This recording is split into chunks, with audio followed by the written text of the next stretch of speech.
It's a Friday night live stream. So it is. How's everybody?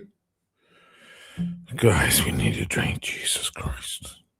We all need a drink. Everyone in the world needs a drink right now. Everyone. What am I having? I'm having some Vernaccia from San Gimignano. You know that medieval town down in Tuscany? They have their own white. If you go to any bars in San Gimignano, you want to sound like a experienced local. You walk into a bar and you want a glass of white. Don't say Pinot Grigio or anything like that. Say un calice di Vernaccia. Calice is a glass. Un calice di Vernaccia, per piacere. Grazie. So that's what I'm having. Guys, there's madness in the world at the moment. Madness. We're in the middle of the war. We're not, but we're caught in the middle. Gas prices are going up already. There is one guy though who doesn't think we're in the war because he thinks it's over and that one side has already won. I'll give you one guess who that is. Why is it a thing that? Because this happened with Bush many years ago. You know, remember mission accomplished. He landed on the aircraft carrier. Mission accomplished. It was fucking miles away from accomplished. Earlier on, I was going to make some food, and I just took the stuff out of the fridge. And before I got chopping vegetables, etc., I was like, "That's it. I cooked the dinner. It's done."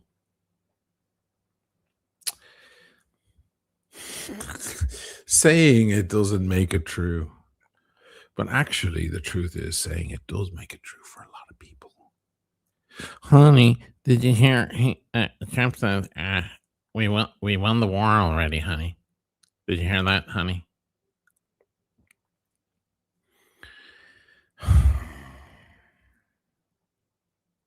I don't know how he gets away with it. Astonishing. Amazing man. Amazing. But yes, we are very much still heavily in the conflict. And things aren't getting better. Things are going to get worse, nurse. Things are going to get dismal. Philip Manning and another person with PayPal. See, everybody's Ryan with a PayPal, Philip Manning with a PayPal. These guys are great. Thank you, fellas. You just bought my bottle of wine and my chicken, my veggies that I bought earlier. Thank you, sirs. I am wearing the Panerai 415 in honor of our good friend Ali, who is in Dubai currently. He's one of the real Dubai guys. He's not some fucking influencer or some Brit tax dodger. He's a real distinguished Dubai gentleman he was observing Ramadan up until today. It's the end of Ramadan. It's a long thing. I didn't realize Ramadan was so long. I thought Ramadan was like a week. It could be like a whole month.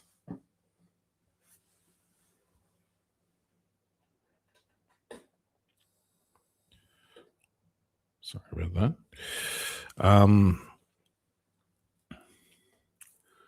So he's gotten to the end of that. And of course, he's in Dubai. So I was just talking to him earlier, wishing him my best. Because that's got to be crazy what's going on there.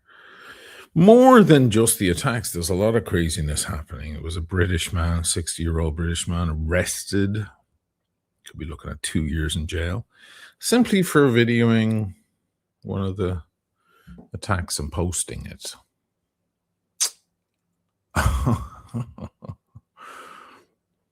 sorry, but where I'm from, you should be allowed. Ali thinks differently, but that's his right. He knows that area. He knows the mindset. In the West, and that's called censorship. Unfortunately, we have words for that. However, I believe 40 influencers have been arrested, charged. It's been an odd time. Hey, you see some fucking drone flying into a building next to you, you're going to take out your phone and film it and go, geez, look at this. Look what happened. Look what happened. It's like when you take a dump. I don't care who you are. But when you finish and you get up off the toilet, you turn and look at what came out of you, don't you? I'm sorry. That's disgusting. But it's true. You turn to see if somebody yells at a bar, you turn and look to see. That's a human instinct. But now apparently that's spreading fake news. Shit. I was just saying yesterday, at least guys like my friend Ali didn't say bye-bye to all the fucking lip filler, fake boobs, influencers that were just rife in the place. Because they all jumped on planes and fled home. Like it was Ho Chi Minh City or Saigon at the end of the Vietnam War or something. It's astonishing. Rolex. Matt, the end of Ramadan is the 19th of March. Am I off? There's a PayPal from Ali himself. Thank you, brother. Legend. I thought it was over. I thought people were feasting. Didn't Mamdani do a thing at City Hall? They're freaking out about that too. Oh my God. Because apparently it's not okay to celebrate some of the cultures. Only certain ones. Christmas and Hanukkah, acceptable. Ramadan, unacceptable. Then you support 9/11. Think of this. Think of the imbeciles. Complete imbeciles that we're dealing with. Think of it. I have a clip here. Now, this chap, he's an influencer. He's a very, very smart guy. He's very effeminate. Okay, so if you're a bit of a homophobe or whatever, you don't like his vibe, just get past it. Okay, listen to his words. Don't look at the guy himself. Don't be obsessed with the aesthetic. But he was actually at the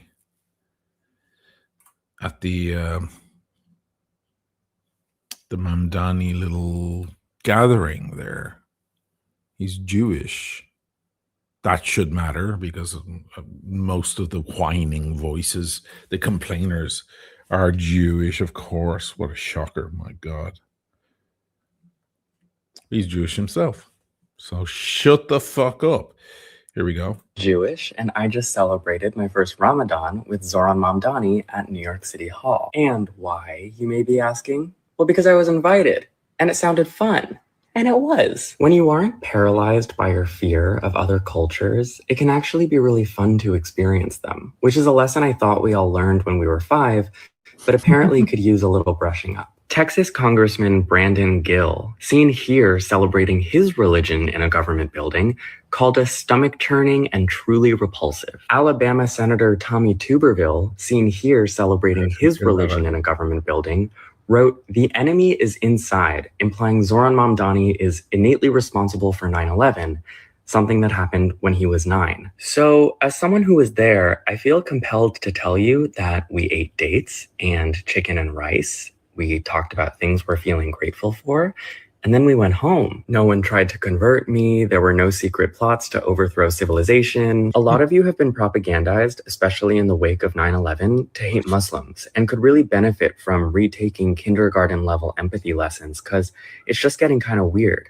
Why am I being yelled at by sitting Congress people for having dinner with a brown man? But what's worse is that the people propagandizing you to fear and hate are themselves committing unthinkable atrocities right now and using their religion as justification. And Father, we just pray you'll continue to give our president the strength that he needs. Look at that to lead fucking our great nation. This is a religious war. Ramadan Mubarak to all who observe. And to those who don't, that's cool too.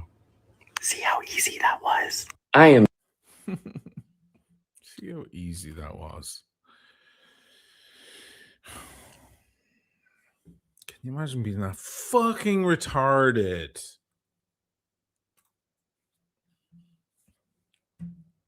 My God.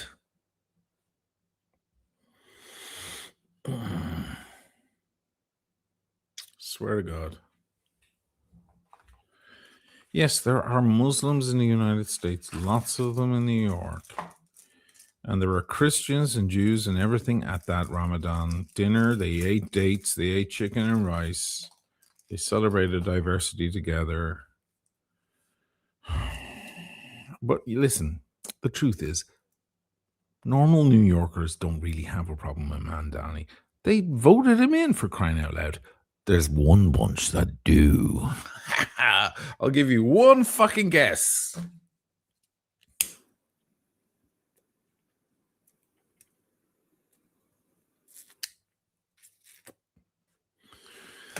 They're really good at whining and complaining. There's your clue. Unbelievable. But he's, Mamdani is very inclusive. And he's very calm about the critique. Guy's very, very measured dude. He doesn't get angry. I don't know how the fuck he doesn't. Can you imagine me in that role? I'd defend everyone. I'd be like, go fuck your mother.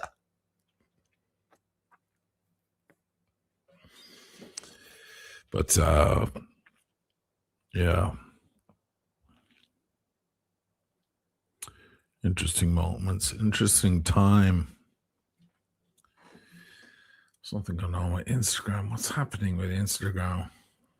God damn it, Instagram, you're fucking bane of my existence.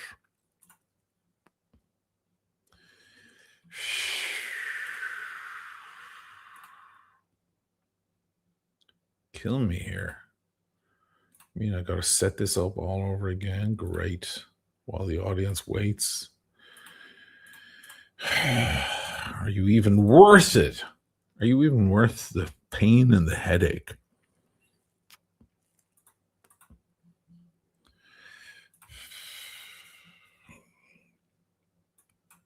There you go, you assholes.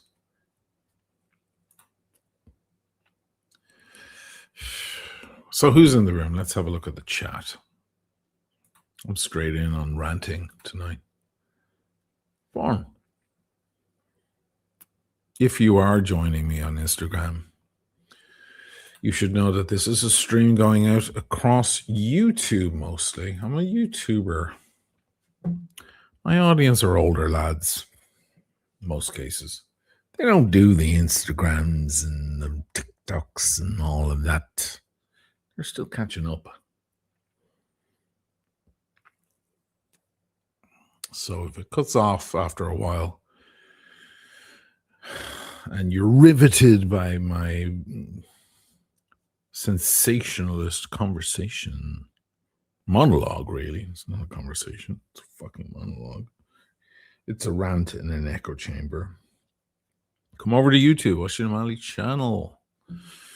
That's where you'll find me. Nick Byrne is only here for the rants. That's all he wants to hear is a rant. I've got some rants for you tonight. I'm going to rant. I'm going to rant about Chapel Roan. Anybody know who Chapel Roan is? She's a singer. She's a pop singer. She's good. She has beautiful songs, really great songs. But she's a fucking asshole, as it turns out. Go figure. I'm going to rant about her. Des Ferris, anyone see Nico's teeth? Yeah, well, he's on a, from what I can see, he's on a self-care thing at the moment. He's lost weight. I'm going to go ahead and assume that was Ozempic. I don't think there's any shame in Ozempic. If I were very overweight, I would go looking for Ozempic too. He had a bit of a weight issue, and he's quite young. So I think if he did go to the doctor and say, listen, I've tried everything, but I need a hand here. There's no shame in asking for some help. And if it works, it works. Makes people healthier. And he's tanned, which is not happening. He's living in Belfast. Do you think the fucking sun comes out and looks at Belfast? Forget about it. So he's going on a tanning bed. That's fine. And he's gotten some teeth work. He's trying to fix up his image because he did look pretty sloppy there for a long time. Godspeed. You know what? I'm not going to knock it. He's trying to make himself look a little better. He does have a very large audience. Why not? He's on camera. Look at me fixing my hair. Why do you think I'm doing that? Because I'm on fucking camera. And people staring at me. So you do like to look a little bit good if you can. If possible. So I don't knock him for it. I can knock him for plenty of other things, but not that.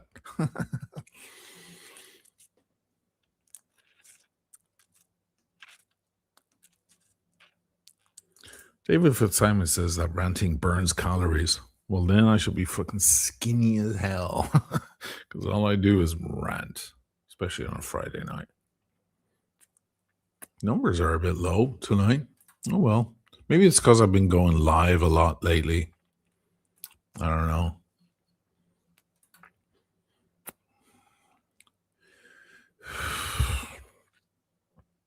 Nick Byrne, vanity is thy name, O'Malley.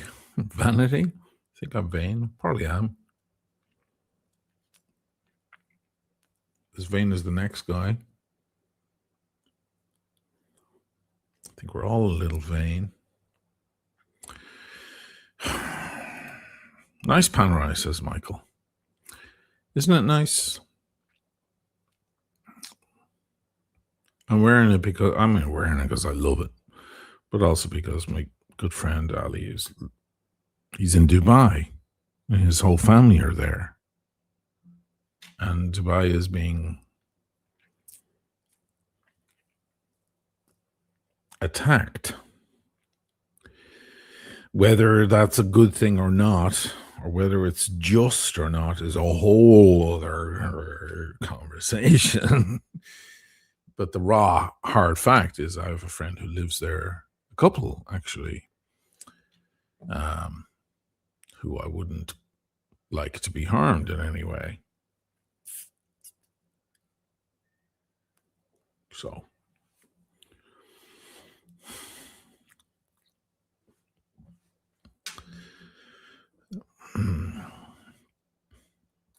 Andy Lona, Trump soon to declare he has ended another war. The war was around. Yeah, tomorrow he'll be like, I finished all these. We won. Meanwhile, people in Dubai, and Bahrain and Tel Aviv's been fucking hammered, man. They're censoring that too. That's not good PR. And of course, Tehran.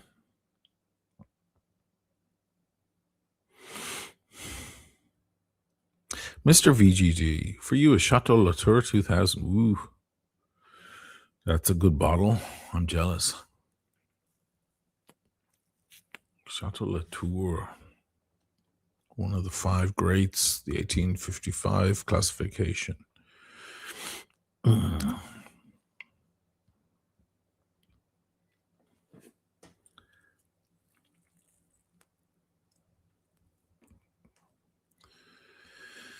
I'll change watch in a bit. I've got some other watches to wear, but I figured I'd start with this. What looks better than a Palm, guys? Come on. Palms are the best. It's their pure simplicity that makes them great. Pierre. On my way to the liquor store to buy some Pappy.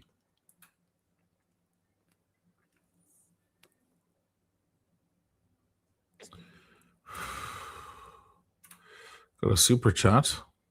€2 from Alan John Fisher. Who are you? Never seen you before. Thank you.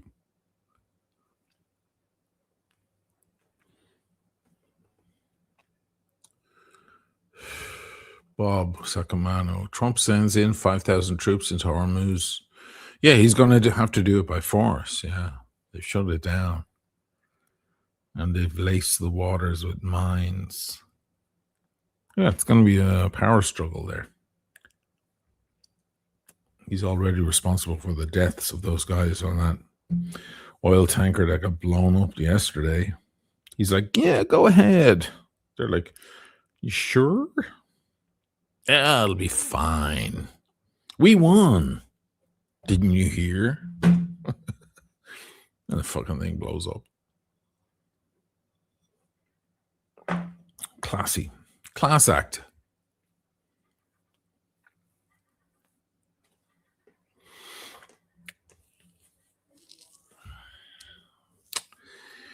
Yes. So yeah, Dubai is getting censored in a heavy way. It's kind of disturbing to me. I'm not going to lie. I mean, it's making it spooky. Why do that? Why don't you just be honest? Flying over the skies of Dubai. Are you aware of this case? Why would someone be arrested for that? I'm aware of this case. I'm aware of the importance of this case. However, I'd only remind people the guidelines and regulations are there in the UAE to ensure people's safety. And Tom, if you and I were sat in a restaurant in Abu Dhabi and there were projectile threats coming in, I think the last thing the two of us would do is run out and start filming. The reason why we don't want people taking pictures. What does it matter what you would do? Of missiles coming in is it's dangerous. There's the interceptors, there's falling debris. So there's many reasons. It might be a bad idea. I think it's an arrestable defense in Dubai. Your ambassador in Abu Dhabi put out a very good message via Instagram. I saw it in terms of asking your citizens who are in the UAE to follow the guidelines. We're in unprecedented times. I mean, time of war. These may well be the laws in your country, and a British citizen is in your country, and they need to abide by those laws. But that is, I think, to a British mind, astonishing censorship. Well, of course.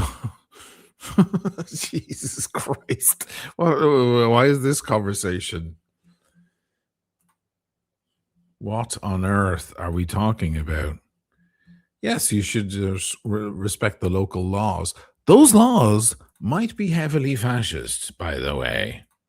The UAE has sent out a public warning concerning unverified information or content. This post is a reminder that anyone sharing information from unknown sources could be in violation of the Emirates' strict social media laws and risks imprisonment or a hefty fine. And it was footage like this that first gave us an insight into the impact of an Iranian fire in the Gulf. But a number of arrests have now been reported, and they include that of a 60-year-old British man holidaying in Dubai.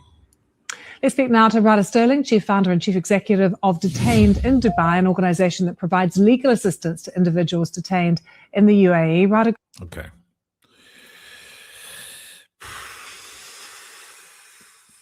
Imagine that. All you're doing is like, oh my God, look what happened. Jail. For people's safety, get out of here. Jesus Christ. No, they just don't want to ruin the image because, you know, real estate prices will go down. Business will be hurt. Yes, that's true. That's true. And exposing Jeffrey Epstein and his pedophile ring hurt his business too. Guess what? In the West, people tend to, not just in the West, around the world, people tend to be free to show and talk about things that they want to talk about. You know? But I suppose what's happening is people are being reminded that Dubai, as modern as it looks, Las Vegas, Miami of the Middle East, is in the Middle East. It's one of the Emirates, and it's about fucking 200 miles from the coast of Iran. So it's been a big wake-up call, and it's just been a ton of Brits in particular. The Brits fucking saw that, and they went flying toward it. And Irish as well, who went over to make money. And now they're racing out of there. Meanwhile, good gentlemen like my friend Ali are like, well, this is my home. I'm staying put. I'm not racing off anywhere. Good for him.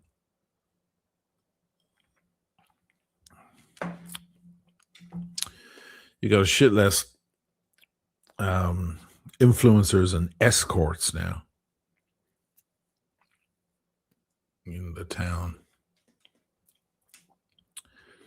So why are they hitting all these areas? Well, they're all Zio. They're all fucking in cahoots with the Zios and the United States. Iran put out a list of their demands. Did you see that? By the way, I have some links here that I had prepared because I prepare links. I know I don't use them all the time, but I had prepared links for this stuff. And one of them, look, this video is no longer available. I'm watching the censorship happen in real time. This is funny. I'll show the video. They can come and get me if they want. They can try. After filming Iranian missiles. The 60-year-old man from London was reportedly on holiday when he recorded missile activity in the sky. Authorities detained him under the UAE's strict... Look at that gaping hole in that building. You're not going to film that and go, oh my God, look what happened. Even if you love Dubai and you want Dubai to flourish. This will bring me onto a rant now in a second, but get ready for rant. Rant incoming. I just want to look at the demands. Where are they? There's a list here. Iran's demands. They're pretty hardcore. Of course they are. Hand Netanyahu over to the ICC. Well, I'm behind that one. Withdraw the October 7th borders. I'm with that one. Cancel Trump's Gaza plan. Yes, because his Gaza plan is basically to turn Gaza into a casino. I'm with that one. Lift all sanctions on Iran. Absolutely. That's the first thing they should have done. You care about the people of Iran, you lift the sanctions. You don't bomb children in a school. There's the news. Recognize Iran's nuclear rights. Yes. Well, you see, Iran should know The only way you get your nuclear rights recognized is when you build one. That's why they're not going into China or North Korea or Russia anytime soon, because they know they'll get their fucking ass handed to them, hand-assed to them right quick. That's how you stop the conversation. You fucking get a bomb. Leave Lebanon, Syria, Yemen, evacuate all US bases.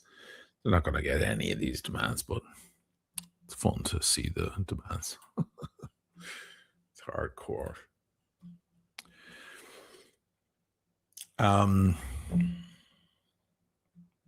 What was my rant about?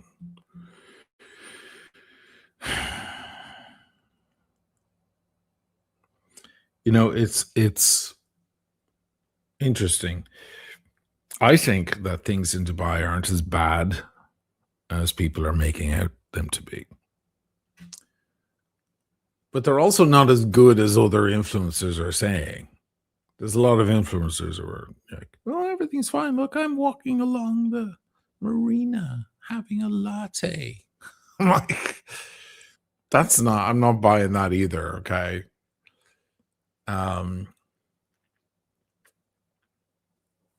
But there is a truth to, I saw one guy, he was talking about this.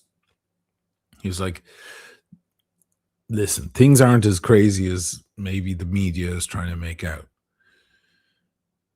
That's for sure. However, things are not still and perfect either. There are interceptions happening. There are drones attacking. A lot of them are being taken down. Some of them hit. And you have one chance in 100,000 of anything happening to you, or one chance in a million, or whatever. And that's the problem, because human nature tends to look at the possibilities of something. You know, if you get on a commercial flight, there's one chance in like 8 million that your flight will go down. Flying is a very, very safe way to travel. But that doesn't stop people from being afraid on a flight. A lot of people get on a flight and they have fear of flying. They hide it. They order a glass of wine as soon as they can, champagne on the flight to calm the nerves. A lot of people sitting on a plane that you pass as you walk down the aisle to the restroom are pumped up with Xanax. People have a fear of flying. Ask the train industry, the railroads. They know all about it, and they charge top dollar. I can't speak tonight. They charge top dollar for long train journeys, because a lot of people simply will not get on a plane. And you have a very, very remote chance of anything happening to your flight. But it's that little doubt that goes through people's minds. So if you live in Dubai with all those huge buildings and apartments everywhere, what are the chances that your building is going to be the one that a drone comes through the fucking window? Extremely slim. But it's there. And you're going to focus on it, aren't you? And that's human nature.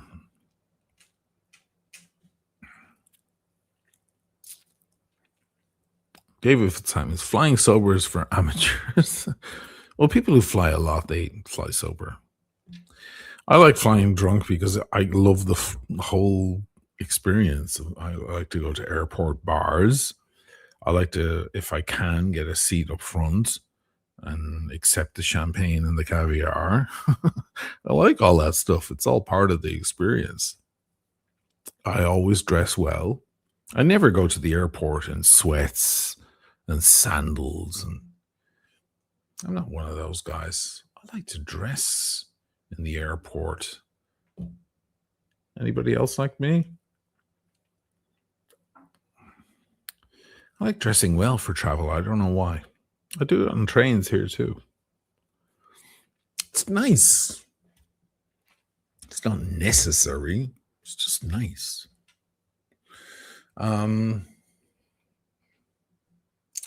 Anyway, it's pretty wild. I'm just shocked. I'll tell you what's shocking me. The censorship in Dubai and the UAE and so on is making bigger headlines than the attacks themselves. These people have never heard of the Streisand effect. You guys know what the Streisand effect is, I hope. Barbara Streisand had a big house on the coast of Los Angeles, and there was some aerial photos being taken of the eroding cliff edges of Los Angeles. It was on some boring fucking website talking about natural erosion. Nobody would have ever seen it. And she's very, very private. And one of the photos had her house in it, just from a distance, but her house wasn't part of the focus of the photo. It just happened to be they took 1,500 photos or something along the coast. Well, she found out that her house appeared in the thing, and she demanded that it be removed from the catalog or from the archive, and she went to court.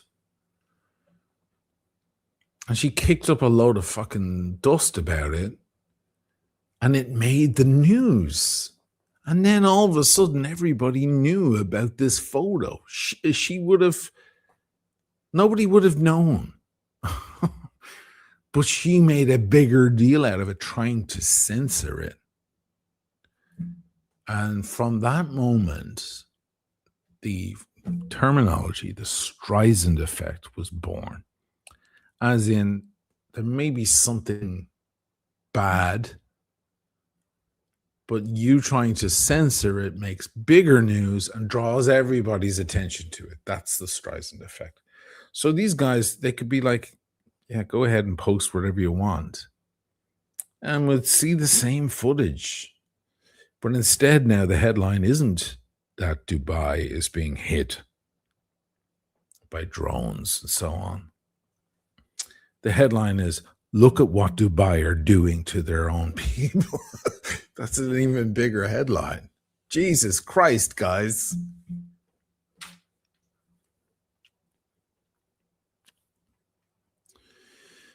Miss Streisand sorted this out for you in the 80s. Should have already known that. You're only going to draw attention. And in the world that we live in today, with fucking social media and immediate contact, some guy posts it in Dubai and we all fucking see it 5 minutes later on TikTok. It's not the time to be censoring photos. You have to just cross your fingers and hope for the best. Now, everybody's talking about this 60-year-old British man. And now we all want to know what he filmed. Real smart, guys. Real smart.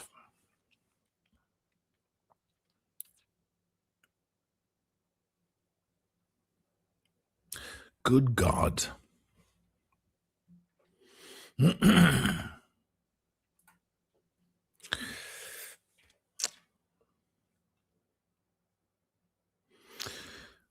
Rob Tudor. It's brilliant being an atheist. Actually worse, an ex-Catholic atheist. What are you guys talking about here?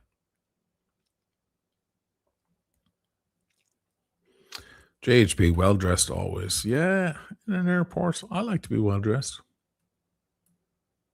I think it's classy.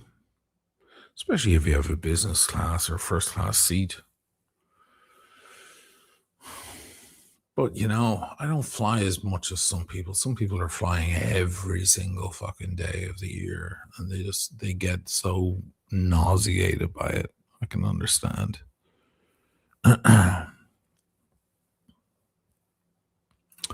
User VV1 blah, blah, blah. Curious why you punched down and trashed Britt Pearson on another channel. Seems beneath you.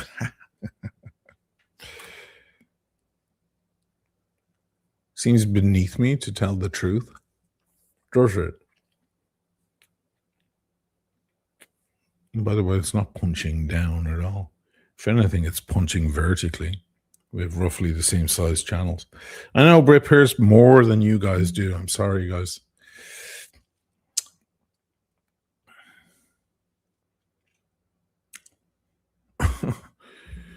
I'm sorry that that affected you, but it's the fucking truth.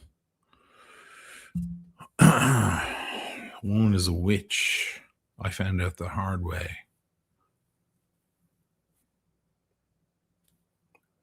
I mean, am I allowed to speak badly about anyone? Hey, what are you saying about Adolf Hitler? Don't badmouth, don't punch down. Can I speak about anybody who I believe to be a bad person? Or do I have to shut my mouth? You tell me, Mr. whatever your fucking name was. No, it was a smaller channel. Hey, I'm gonna fucking promote him. How about that? Now you asked for it. Here's the Streisand effect. You could have stayed fucking quiet, but you didn't. Shitwit. Now I'm gonna promote the guy's channel. How about here you go. Plunker face. This guy is called Collectibles. He's a lawyer. He's a fucking lawyer in, I believe, California. And he has a little channel. And he talks about, oh shit, where is it? Hi, hello, this is Collectibles. And Okay, so he has it's a simple enough channel. He's just starting out. But he makes his critiques about different channels and different content. There he is right there. Now you all know about him. Fuck it, I'll put him into a promo video soon. Let's double down. And he critiqued Adrian Barker on his Christopher Ward thing and other channels. He might even critique my channel. I'm open to it. Fucking free country. Go ahead. I'm not going to have him arrested. So he's talking about Brit Pierce and just lost all credibility. I'm going to put a link to his channel in the fucking chat just to piss this wanker off. There's the link. Go over and give him a sub, guys. If you don't like the stuff, you can unsub later. It doesn't cost you anything to sub. Give him a sub. You might find it interesting. He's a lawyer, so he understands a lot about litigation and so on.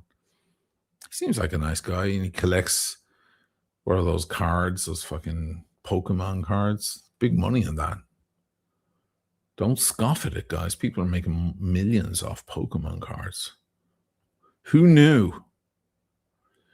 And yeah, and I chimed in because I was like, dude, yes, you're being critical of Brit.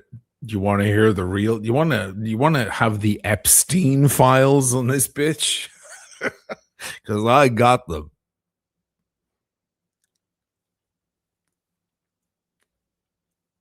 So guys, go and check out his video and read my comment, which has all the fucking scoop, or some of it, a lot of it, in it there. And if you want to pull the thread, all you have to do is go fucking Google it, and you can see all the disgusting truth. Boom. Want some spicy shit for a Friday evening or over the weekend? There it is. You're welcome. Subbed. Look, Joseph subbed. Well done. If you don't like the stuff, you can unsub later. It doesn't cost you a dime.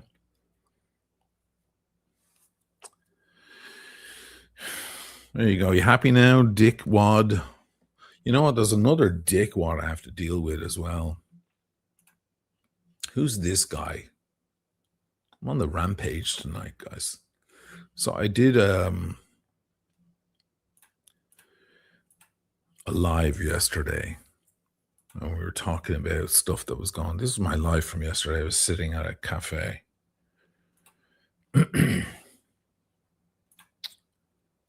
And I mentioned something. I'm going to do this live on the channel. I'm going to fucking ban someone live on the channel who's actually they're a member of the channel. How disgraceful.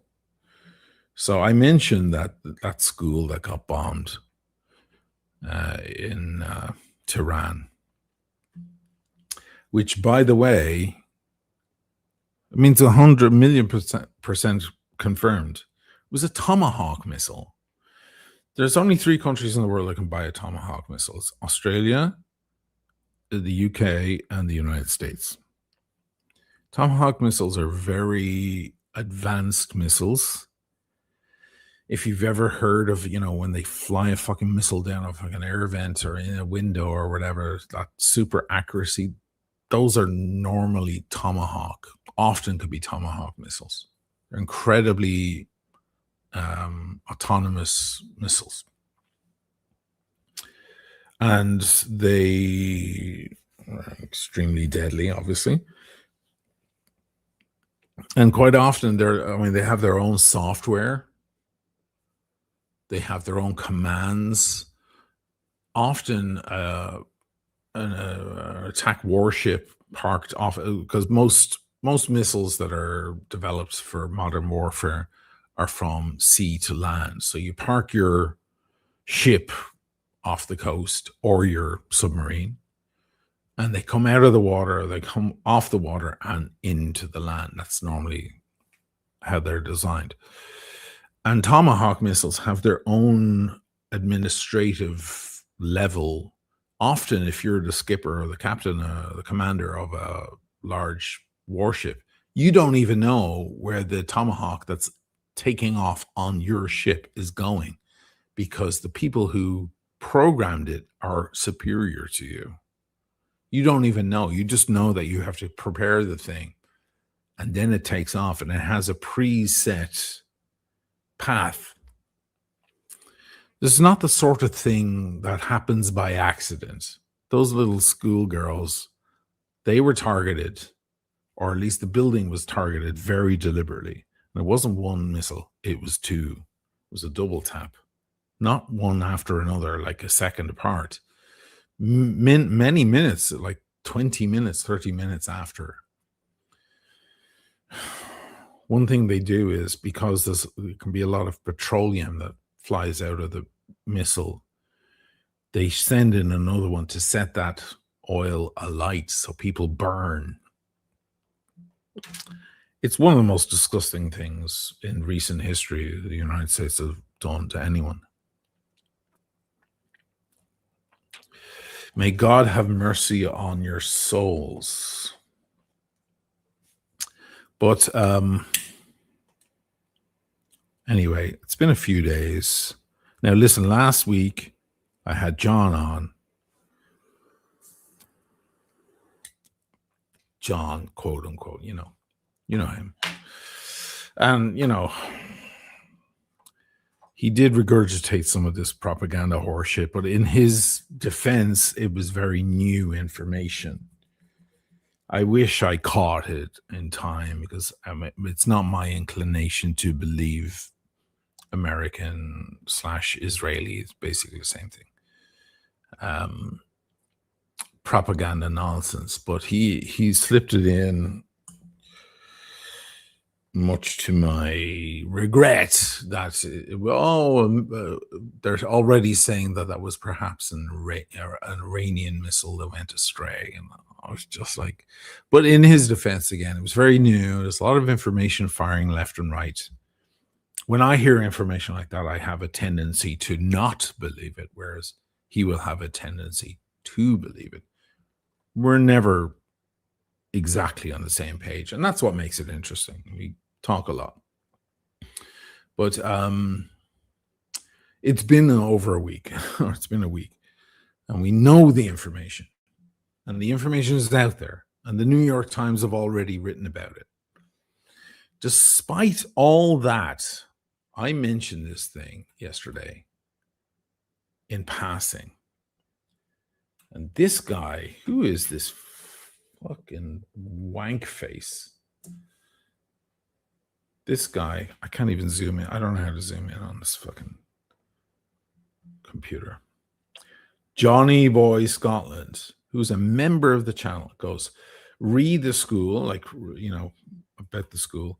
It wasn't the Americans. It was a stray Iranian missile. I replied, I was like, what did I say? Something nice, I'm sure. You fucking moron, please stop being a member of my channel. So let's go get this guy and fucking ban his ass for his ignorance.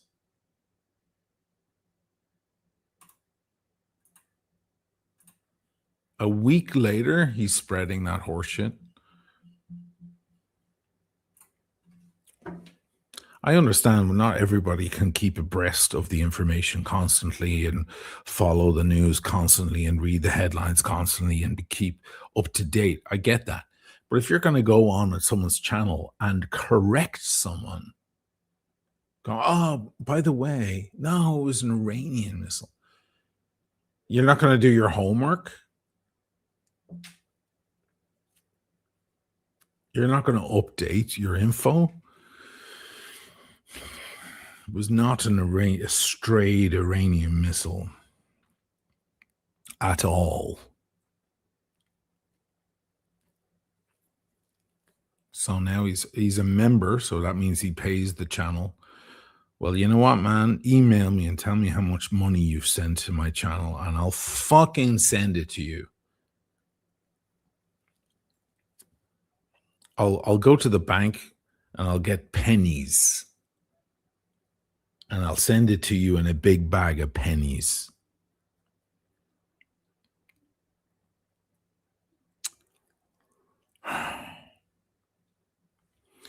Kyle Penna, I love how we use John in air quotes. He's just John at this point. I have to be careful, you know. I have to keep referring to, because I know his real name. But I don't want to slip up, you know. I might be having some drinks and refer to the guy by his real name, and then, you know, that's not good.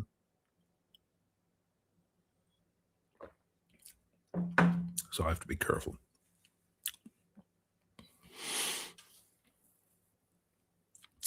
Josh, you live in the States, man. You know we wouldn't directly target kids. That's ridiculous.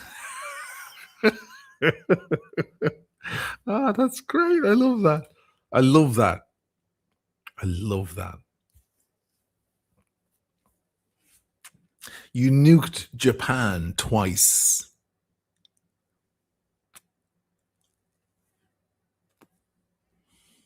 I'll just leave that there to simmer. Wow. Yes, I lived in the States for nearly 20 years. My son is American. My niece and nephew are American. I've seen about 40, 41 of the states. I've been to so many of I've been to more states in America than most Americans have been to by a mile. Most Americans have been to, 5 or 6 states. Some Americans have never even fucking left the state they're in. Am I under the illusion that they wouldn't target? By the way, the school, they say, was right by a military compound. No, it was 500 meters from the compound. That compound hasn't been used for 15 years. But there is word out there that the school comprised of many children of Iraqi military men. And that it may have been used as a fuck you,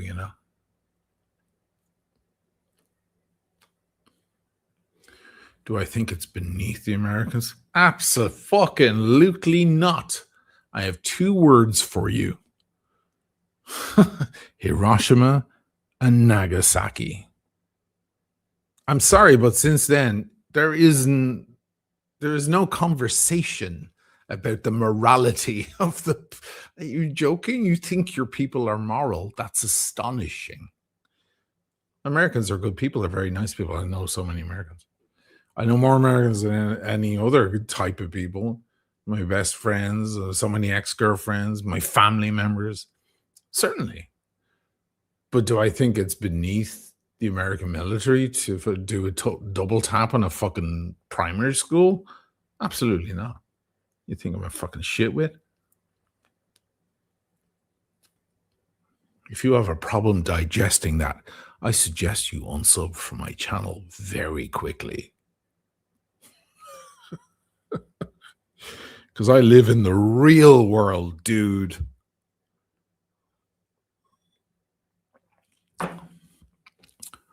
They funded a fucking genocide for 2.5 years. Funded it.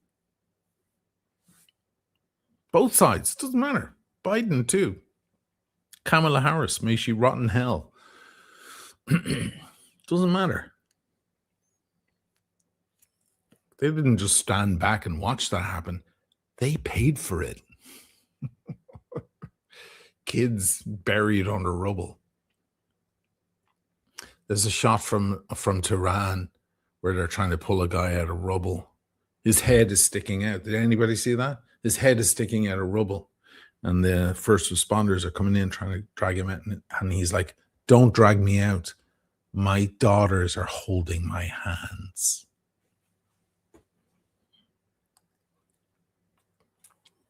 Did you hear what I just said?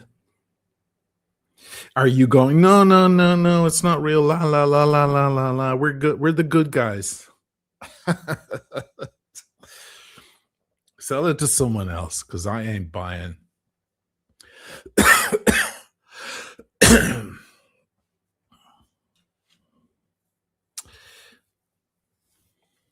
Anyway.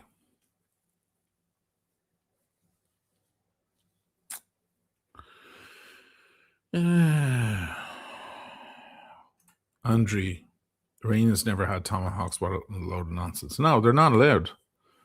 The Australians can buy them only in the past 15 years. The Brits had them and the Americans, of course. They're one of the most advanced missiles you can use. There is no mistaking. There is no question.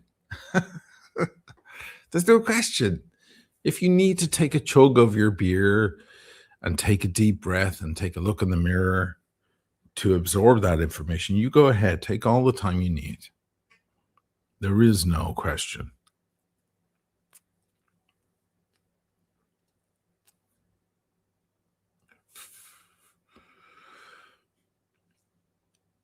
What a way to open a war, huh? What a way to start the war.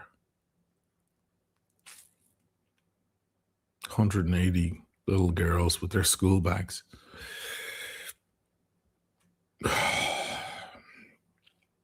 Good stuff.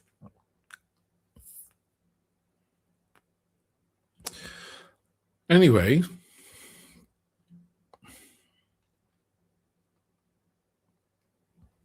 Josh is coming in hard again. There's a great conversation. Come on, Oshin. No way in hell that was on purpose. Don't be surprised if fans get offended. Dude, I don't know what to tell you. I don't know what to tell you. I envy you. I envy you that you live in that little bubble. I'm sorry. What do you tell yourself about Hiroshima and Nagasaki? Do you have a little mantra that you say to yourself every evening about that to justify that? The evaporation of 250,000 people in half a second? What's the mental gymnastics you have in your head? Oh, well, we ended the war and it would have been worse if... Do you do all of that stuff? Do you jump through those hurdles? Do you do all that crap? Or do you not care and not think about it? Because to think about it questions your whole world, your whole reality comes under a question mark if you think about it for 5 seconds. So it's best not to.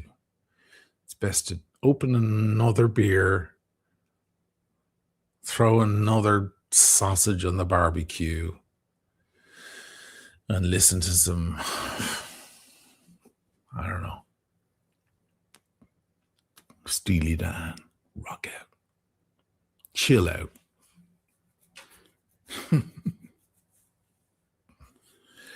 Good for you. As I said, I envy you. I'd love to live in that world. Be great.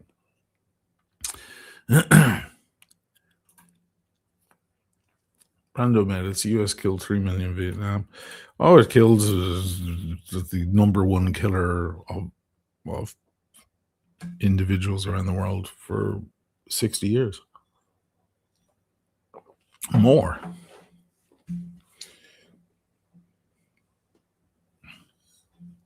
They're good people. They're just warmongers. You don't even think about it.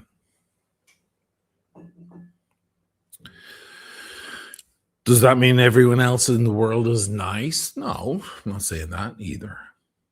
But let's be real.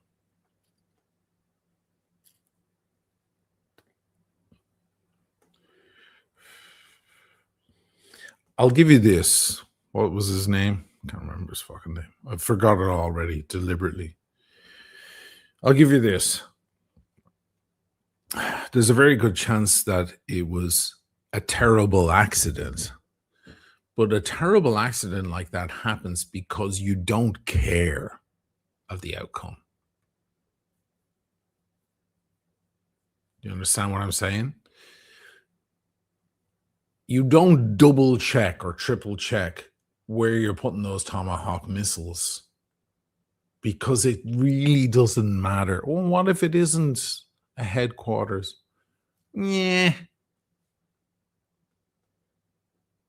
Which is in some ways a worse indictment because it means that not only are you vicious murderers, you're careless, vicious murderers. That's kind of worse.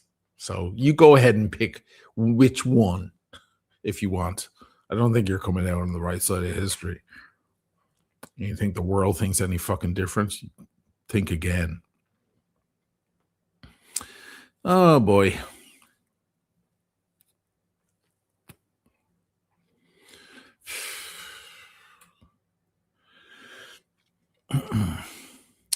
Yeah, there's an interesting one. Mario 8432. Artificial intelligence chooses the targets. This is a great scapegoat that's on its way, by the way.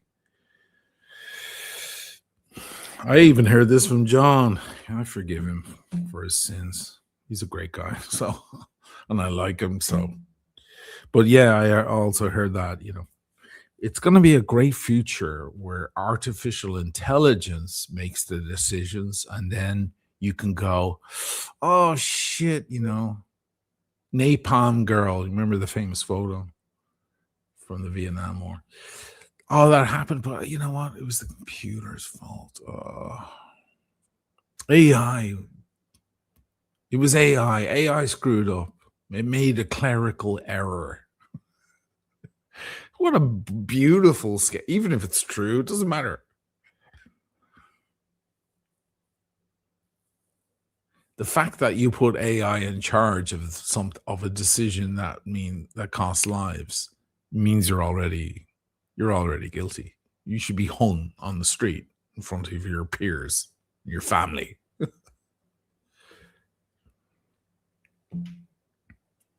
But that's going to be, you watch it now in coming years.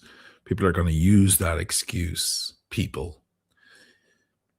Israel and the USA are going to use that as an excuse. Oh, well, the AI made an error and calculated incorrectly, and we're so sorry. You'd be lucky if you get, we're so sorry. This recently came up. Now everybody's discovering about the Vincennes. I'm on my TikTok and all the fucking 19-year-olds are discovering about the USS Vincennes taking down the Iran Air flight back in the 90s. Oh my God, you guys are late to the game, but I'm glad you're catching up.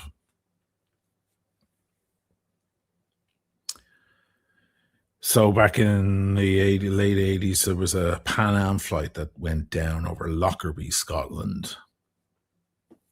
Pan Am flight 155, I think. It was one of the terrible tragedies, airline tragedies. A bomb went off on the plane. It took off, I think, in Frankfurt and was headed for the States. And just over Scotland, it came down. It killed some people in Lockerbie, little town Lockerbie. Became famous because of that. Otherwise, we would have never heard of Lockerbie, Scotland. Terrible tragedy. What they don't tell you, are you ready? Pour yourself another drink. Is 3 months earlier, a battleship in the Gulf took down an Iranian 767 with passengers. It was called the USS Vincennes. Skipper was Tom Rogers, and he made the call. I think it was 190 people came down in the water. Not only did the U.S. not apologize, but Rogers was laid when they docked back in Hawaii. He was laid, when they put the flowers. And it was the end of his career as well, so he was given some fucking badge of honor and everything for his service.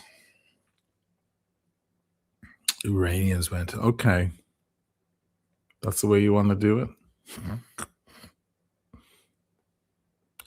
I know a guy who has family who were on that flight, that Pan Am flight, the Lockerbie flight. Guy we worked with in a studio in New York years ago.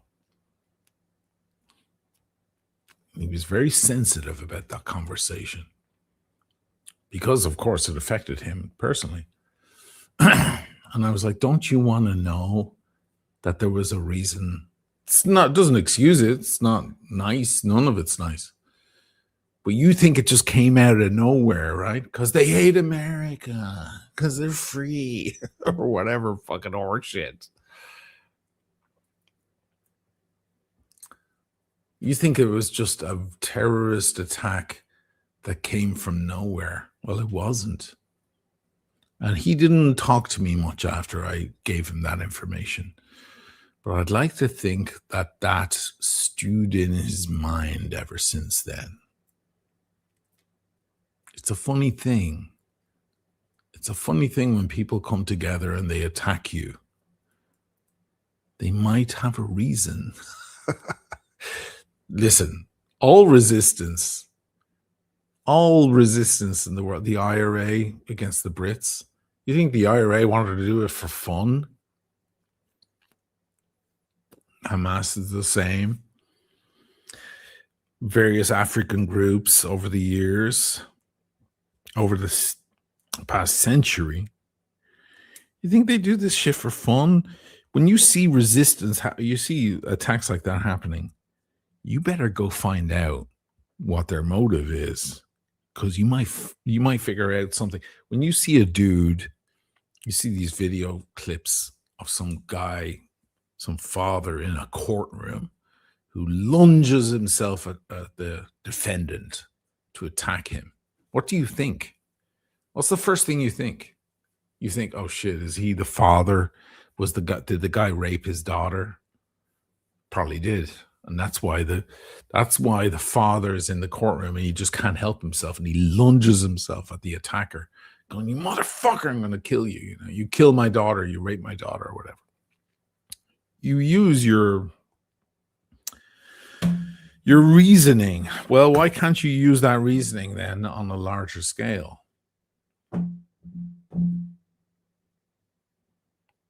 When these groups come together, organize an attack, they might have maybe the reason is bullshit, but you better find out what the reason is.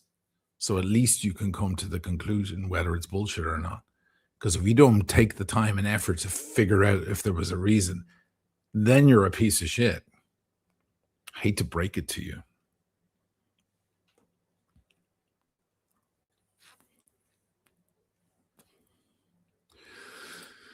Anyway,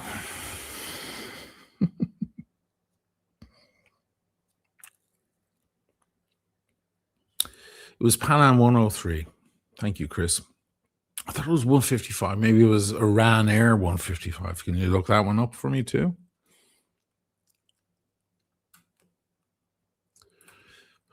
Joseph, like many mistakes in Gaza. Now, does anyone believe after 2.5 years, remember the first hospital was hit in Gaza? And everyone was like, oh my God, no, there's no way they would do that. Does anyone believe that anymore? I'm sitting around waiting. I'm like, hey, I'm over here in the corner eating cake. You guys take all the time you need. Because I know these fucking assholes real well after following that conflict for 35 years. You think they felt an ounce of fucking guilt hitting a children's hospital in Gaza? No, there's no way they would do that. It has to be a stray missile from Hamas. You're a fucking piece of shit because your brain doesn't work right yet. They totally, and since then, how many hospitals did they hit and fucking demolish? How many babies in incubators did they leave? The life support machines, they cut the wires and the tubes before leaving. They cut the wires and the tubes in the fucking incubators. This is what you're dealing with. Sorry, this is what they're dealing with. Then you ask yourself, why do they take these hostages? Jesus Christ.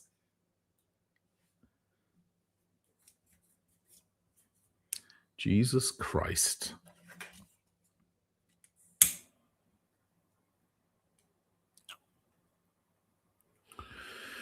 Can't we all love each other?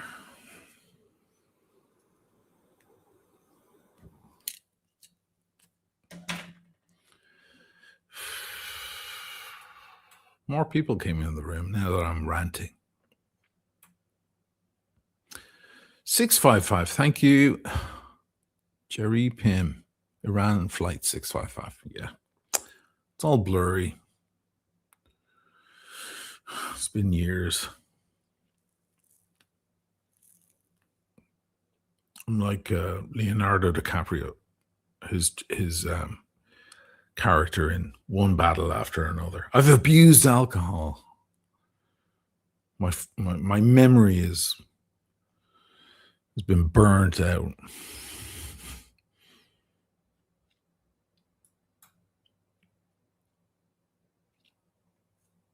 Meanwhile, all the administration had to do is say, we made a terrible mistake.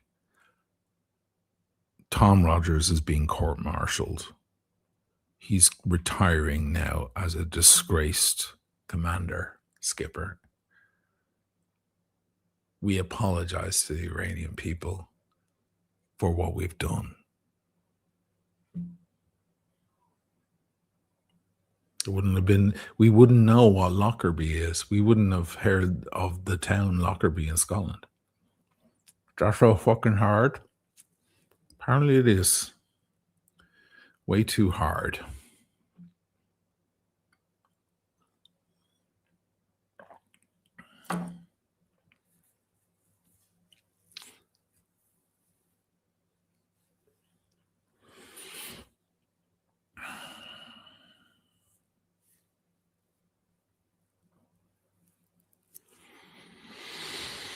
I don't know what's going to happen now. You know what? This war is. We had to do it in Ireland. The Irish resistance. We were nothing in comparison to Scotland Yard. Like, they had the tanks and the aircraft and the everything, the surveillance. The Irish, what did we have?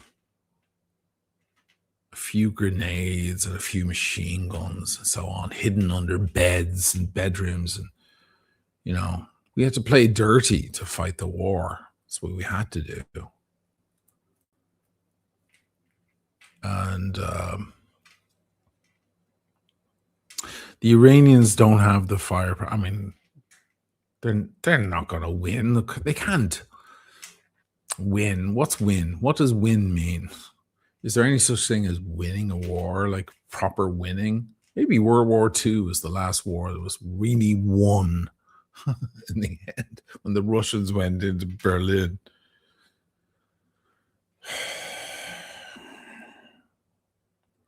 But they're just using these drones that cost them like 30 grand to make. It's a war of attrition. They're just wearing down the defenses slowly.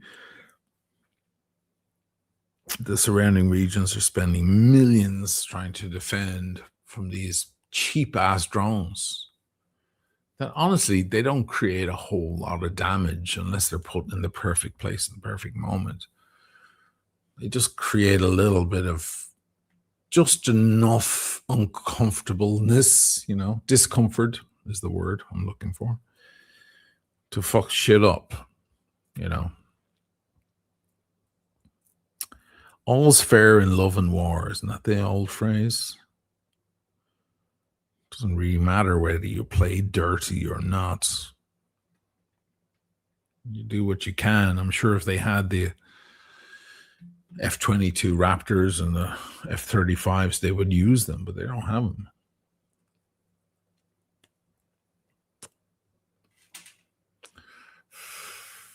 This new Ayatollah is like, his dad just got killed. His mom just got killed.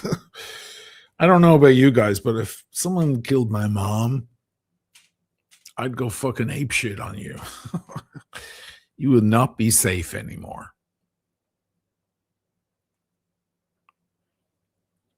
I'm sure everyone in the room can relate to that one.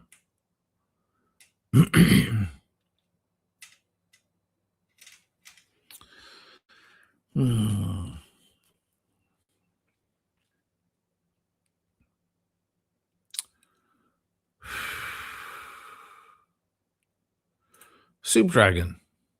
The IRA killed around 700 civilians, fewer than the UDF and the IFF, by the way. Including 100 children, no romanticizing that. Who's romanticizing anything?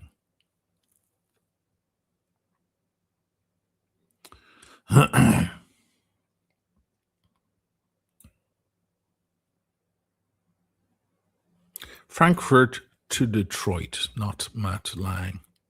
Yeah, it was Pan Am Flight 103.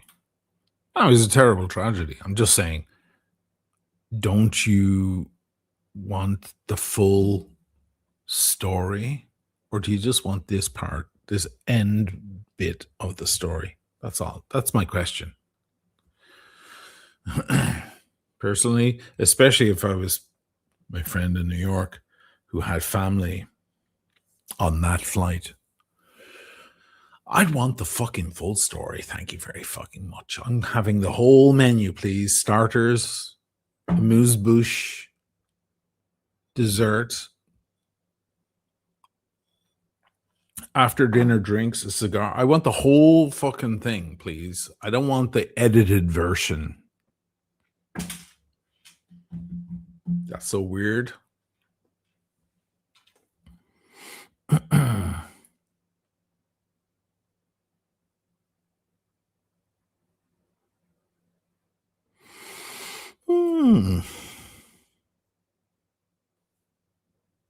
Andrew, it's a crazy world. Yeah.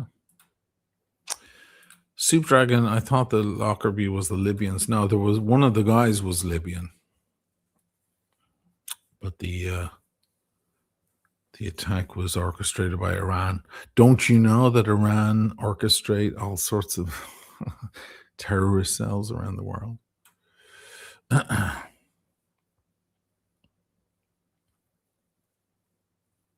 Galaxian, the Irish had the will, which is everything. Hey, yeah. We were super dirty as well. You know, when I was growing up in Ireland and watching the Troubles and, stuff on the news, and then I'd hear about some Palestinian in Jerusalem some young 16-year-old girl walking into a supermarket and blowing herself up or something. I used to always go, oh my God, like that's next level. I used to think, fucking hell, these people mean business. Because the Irish wouldn't do that. You know, we wouldn't strap a bomb to our body, blow ourselves up along with everyone else. We wouldn't do that. We'd put the bomb in a car and we'd go down to the pub down the street and listen to the explosion while we're having a pint. You know? We'd be like, yeah, fuck them. Like, I'm not dying for your fucking bullshit, you know? So when I was young, I'd hear about these people who would actually self-immolate or sacrifice themselves. And I used to always think, as a young Irish kid, that would compute in my head as their problem must be bigger than ours. They must be way more desperate. That girl who walked up to a bus stop in Tel Aviv or Jerusalem, she must have lost her dad, her mom, her brothers. She must have nothing left in her life.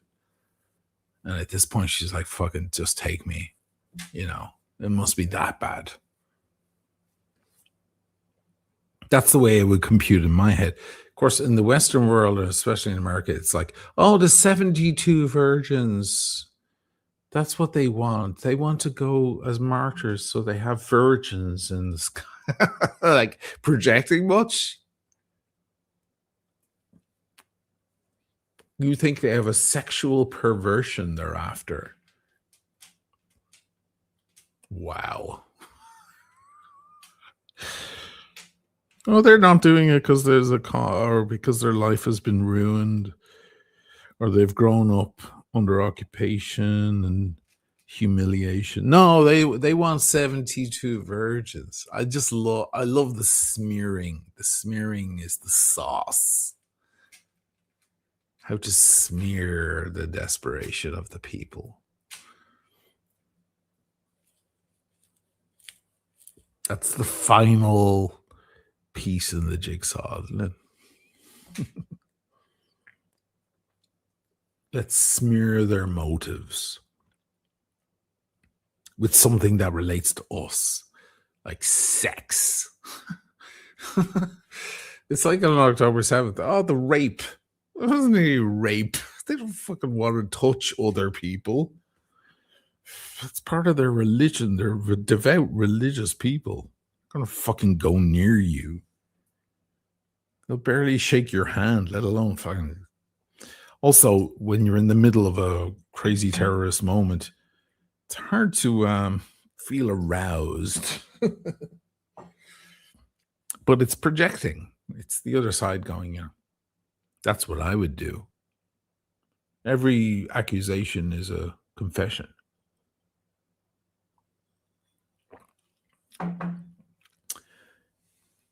You got to see through this crap, guys.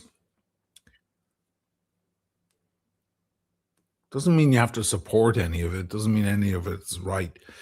But at least be clear. The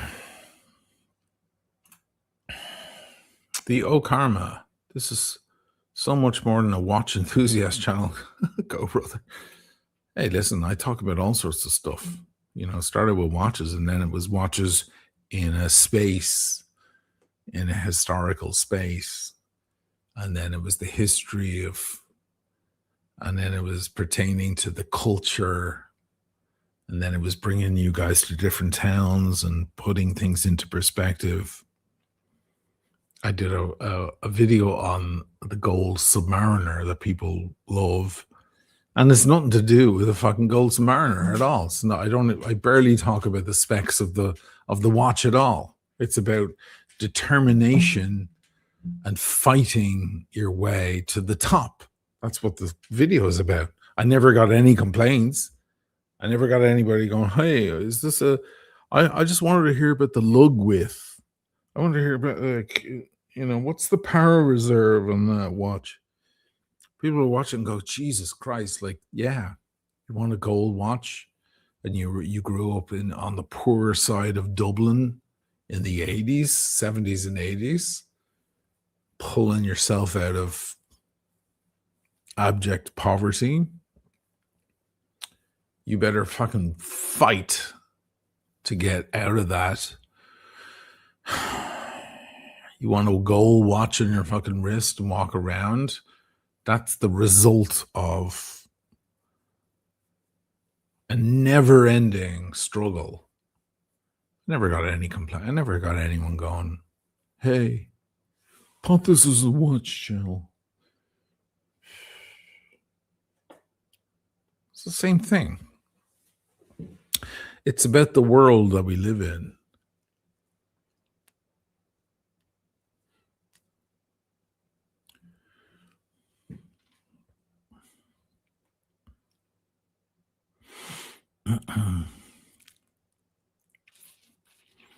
Not unlike segueing tactlessly away.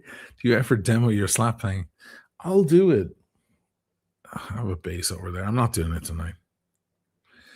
I'll do it next week. How about that? I'll do some slap bass. I play lots of different styles of bass, and slap is one of my favorites. It's fun. I'll play some Mark King, some level 42 next week. You might be shocked. You might be like, Jesus Christ. I thought he was a miserable, sloppy drunk. I am a miserable, sloppy drunk, but I can also play the bass at 100 miles an hour. You'll see. Josh, on a side note, not political, I co-own with an Irishman the number 5 most selling of Guinness beer in the USA. Wow. Didn't really appreciate the brand before opening this place. Wow. Jesus. Wow. Good for you, man. Well, you have a big day coming up. You've got Paddy's Day around the corner. It's going to be a big day.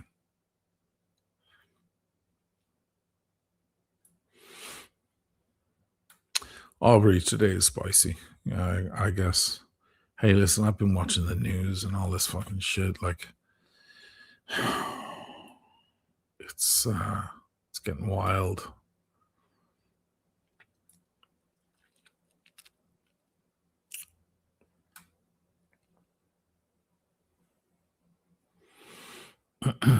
Andrew, as the war in Iran continues, Russia gets richer. Yeah. And the Chinese are sitting back. Did you notice that? They know there's a bit of an endless war. When the Chinese don't make a move, you know, there's something up, because those guys, you think those guys aren't paying attention? They're paying attention. Mind you, Iran have already alluded to deploying a weapon. This is something people forget. They may have not made their own. They may be gifted one. Think about that. Now the fun begins.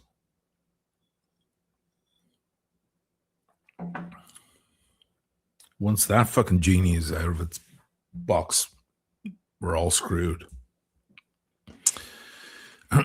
Bert in Dundee, can you play a 6-string, not bass? Yeah, like a guitar? Yeah, sure, yeah. I love to play a little classical guitar.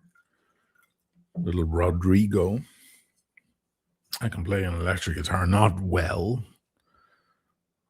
I mean, not well in comparison to the people I know who play 6-string. I've also played 6-string basses. I've only had a couple of those. Mostly 5-string and then mainly 4-string. If you can't do it on a 4-string, you can't do it on a 5. That's always my theory with bass. Rolex or Matt, what's the mood in Venice nowadays? Well, right now it's quite calm, other than the ranting Irishman on Friday night. Venice is quite calm right now. It's a good time to come to Venice. If you're thinking about it like a weekend excursion, you should not waste any time. It's actually a nice time. It's quite calm. It's quite nice. The weather's not bad. It's okay. It's bright during the day. There's a bit of sun. It's not super warm, but it's livable. It's nice. And you'll probably get a good deal on hotels. It's a good time between, chaotic times in Venice.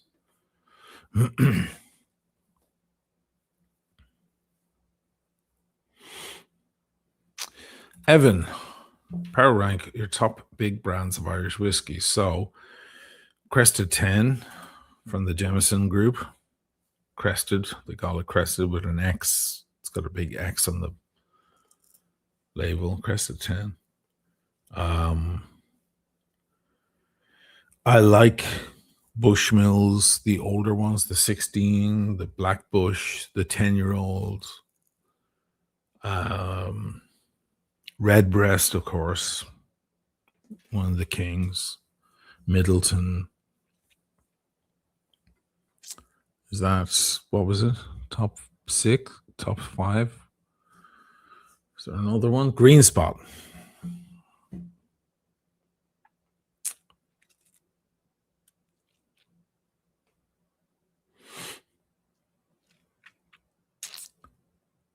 Not Matt Lang. I'm in Venice for Easter. Cool. Well, you'll see the big eggs. They get very flamboyant here with the eggs.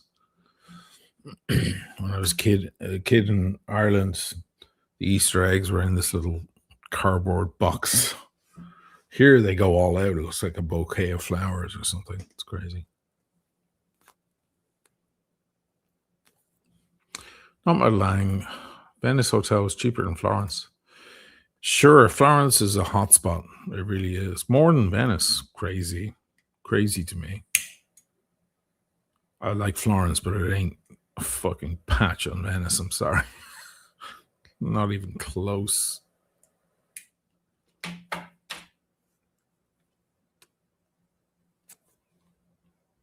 Venice is the dream. You're not in reality when you're in Venice. You're living in a dream. The world slows down. Mr. VGT, Pepsi, 42 mil. I heard this rumor. I think Adrian Barker did a video, right?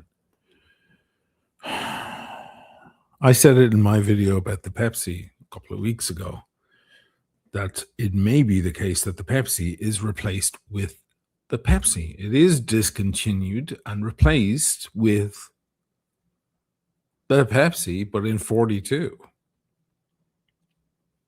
Which would explain why so many ADs are not accepting orders or, people putting on the list or whatever for the current reference, because the current reference is about to be discontinued, which would make everyone right. Yeah? It would make the people who said the Pepsi is being discontinued right, because it is the current reference. And the people who said it's not being discontinued are also right, because the Pepsi will remain, quote unquote, the Pepsi, just a new version. Like the Air King a few years ago was discontinued and replaced immediately by a new Air King, which also reduces the resale value of the old one. Had they discontinued the Air King completely, gone, never to be seen again in the catalog, then the old Air King, the 6090 or whatever it was, that would be now a collector's item, right? Because people would be like, oh, do you remember this thing they called the Air King? It was kind of funky looking and had different fonts, and it was a weird moment in Rolex, but now it has its cult following, But that didn't happen. Why? Because they replaced it with an updated version immediately. And now everybody just wants the updated one. So the old one didn't get any glory on its way out. If they do that with the Pepsi, then if you're buying a Pepsi for 35 grand right now, you may not get your money back because everyone's going to have a hankering for the new one. The old one will have its fans, sure, like the old sub has its fans. they discontinued the 116610 LN and replaced it with the 1266610. So sure, people want the previous one maybe, but they also want the new one. It's not the same as a discontinuation. A full discontinuation is a different thing.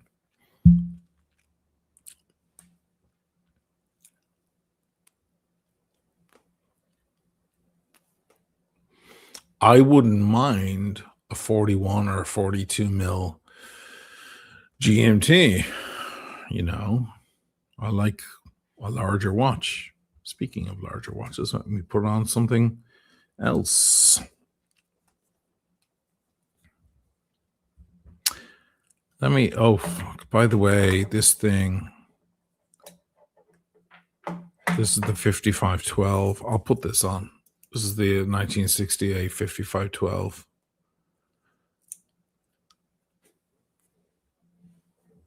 If anybody wants it, still available. Beauty.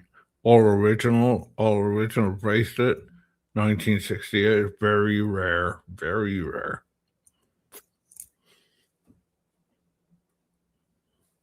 From tomorrow, this is going back to Simone, and it's gone back into his display for 18,000, 18,500. I offered it to you guys for 14.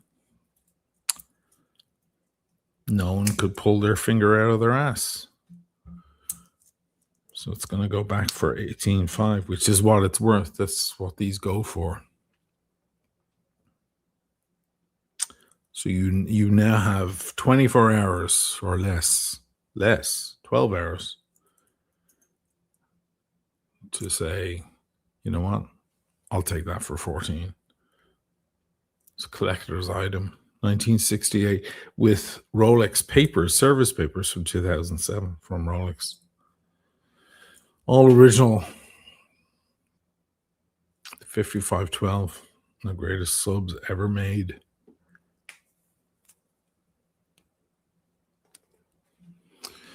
Mr. VGT, they keep saying Cuba is next. Yeah, Cuba is next. If you listen to Lindsey Graham, he is a psychopath. Lindsey Graham is the worst. He's literally the worst. The worst. He's a psychopath. Here's how you explain Lindsey Graham. You want to hear two things about Lindsey Graham that will explain everything? One is he suffers from severe repressed homosexuality. He's definitely a homosexual and he hates himself because of it. He hates the fact. And two is he suffers from severe anal warts. That's a fact about Lindsey Graham. He has extreme anal warts that give him constant pain every day. You see him walk into Congress, he's in pain. It's because of his disgusting anal warts.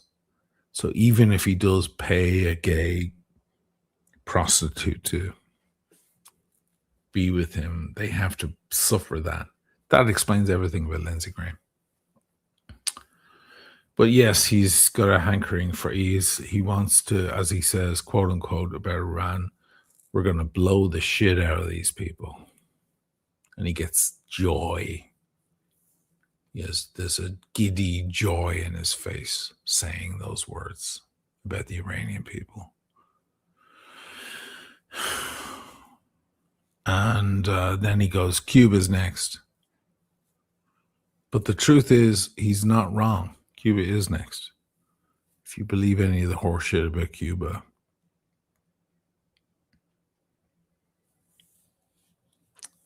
Amazing people. Astonishing people. What they've managed to do despite the embargo. They're going to move in on Cuba. Of course they will. Fucking shitheads. and turn it into a fucking Florida strip mall.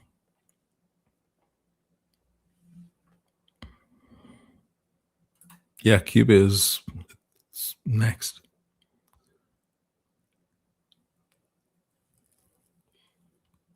Not Matt Lang. Didn't Lindsey Graham go to Israel to tell Netanyahu how to persuade Trump? Probably, yeah, sure. I'm sure. I doubt it took much persuading.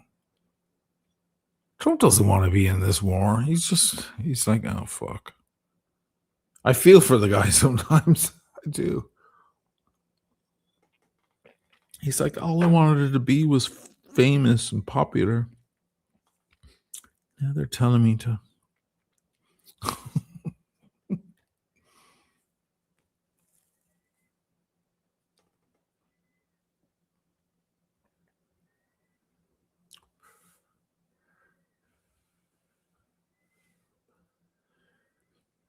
You know, one thing I love, I'm on a rant, so I may as well just keep ranting. One thing I love is when people make an argument with side notes. Do you ever notice that? You know, when somebody goes,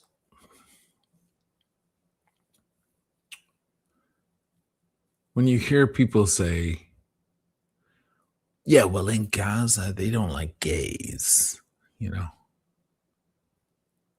Or they add this extra thing, like you're supposed to go, well then, you know? Like, I stole his bike. Yes, I stole his bike, but he wasn't cycling it anyway. Or he's a terrible cyclist. I'm a better cyclist. They add on this thing, like, to cover their crime. It's a weird thing.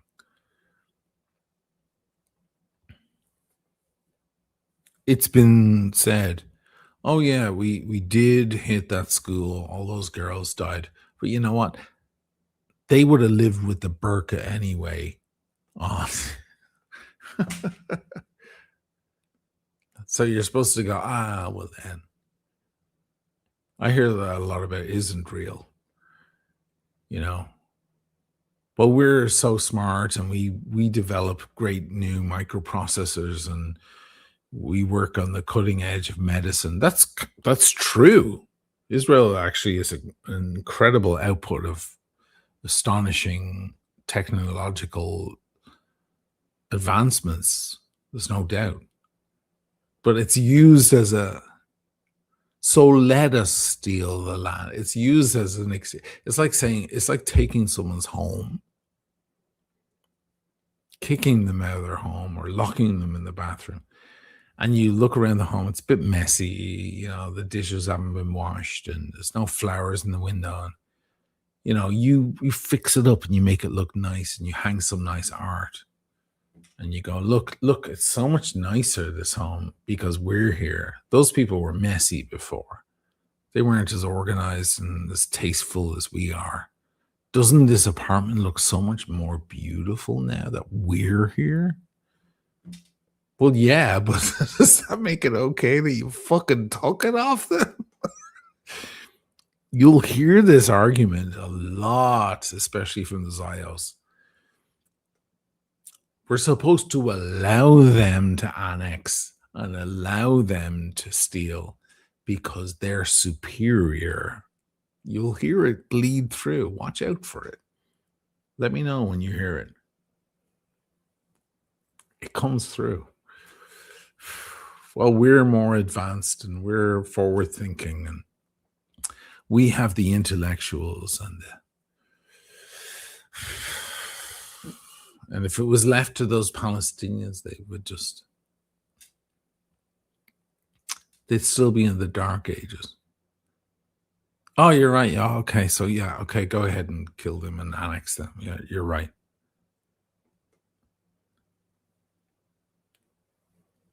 That's called ethnic superiority, guys. There was a little guy with a tiny mustache right here who believed in that too.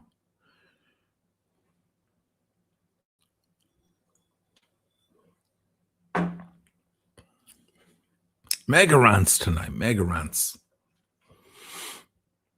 But Biden, what a fucking asshole. Does anyone miss that prick? Nope. I get into it with lefties as well. Don't be shocked.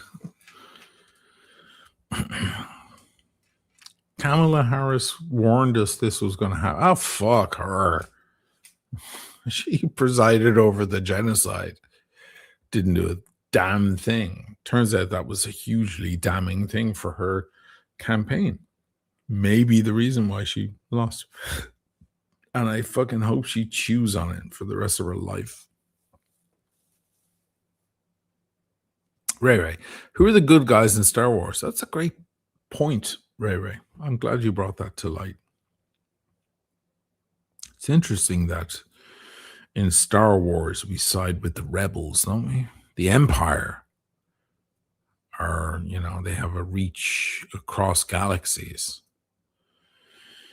But we side with the rebels. That's how the story is told. They're terrorists. Princess Leia is a terrorist. Luke Skywalker.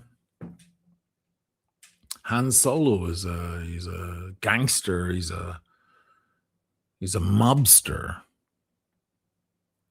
Right?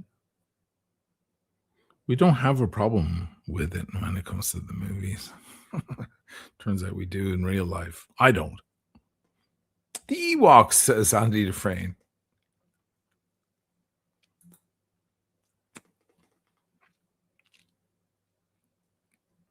The Ewoks.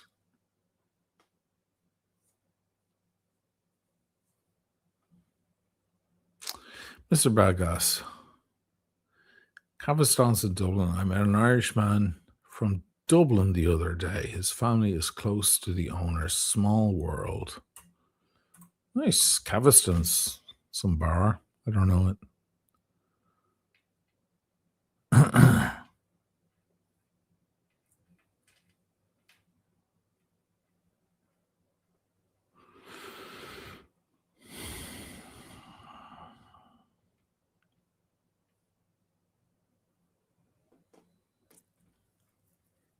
Should I change watch again? There's the 55-12, guys. Last time.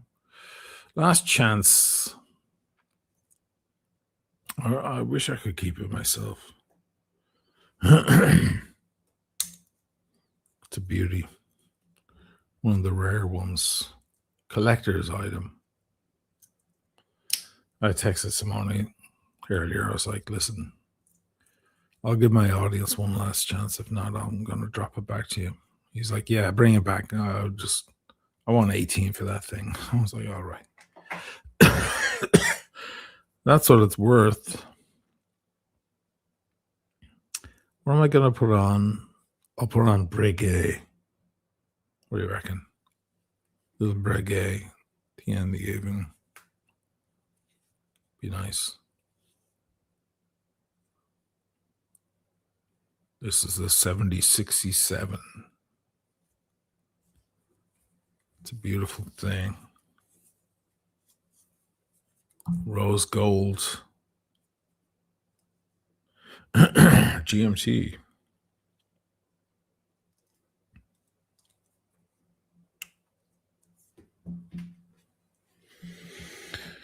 How's that?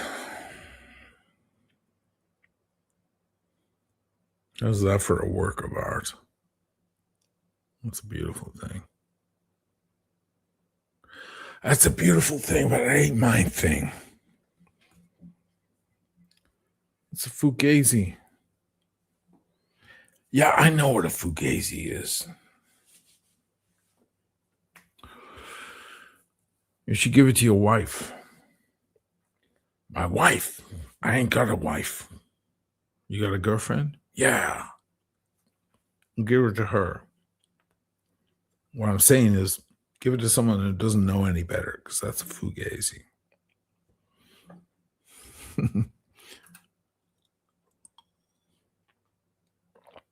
Mike Sawtell, $20, also a member.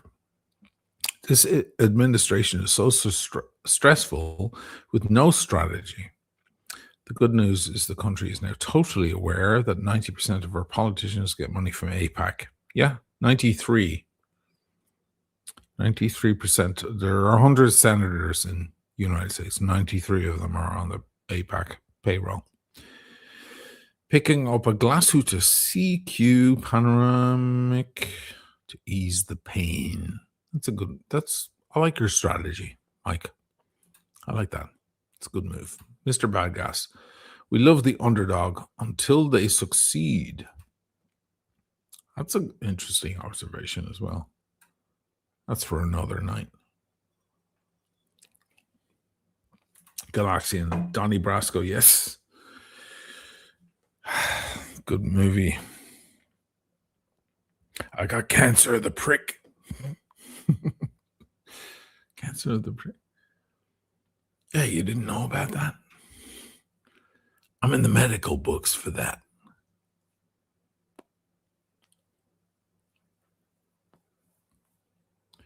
Donnie, you gotta get that boat.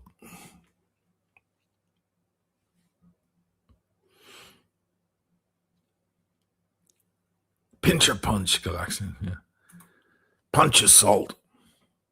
Punch or pinch? Did I say pinch?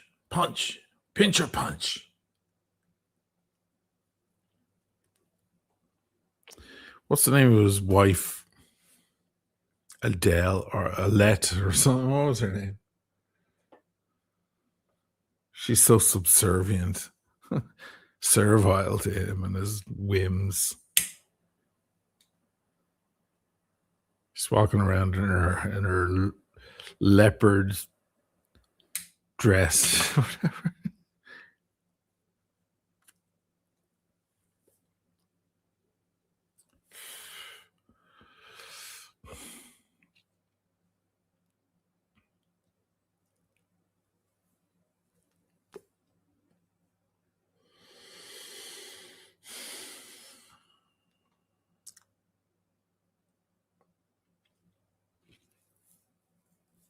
You guys like the Breguet? I have one more watch I can put on. Actually, I think you'll prefer this. Breguet is a work of art. It's a beautiful dress watch, very elegant, very classy. I would wear it to an important event, you know, some sort of award show or something like that. I would wear something like that. It's a walking work of art right there. But I'll put on the fucking meaty watch that I've been wearing the past couple of days that I truly love. Something meaty. Brian, the 7057 is also amazing. Rose gold for 10K in Hong Kong.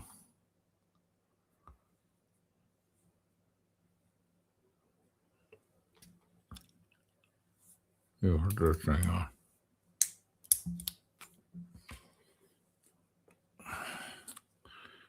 Big meaty Tudor in two-tone. How's that? Boom.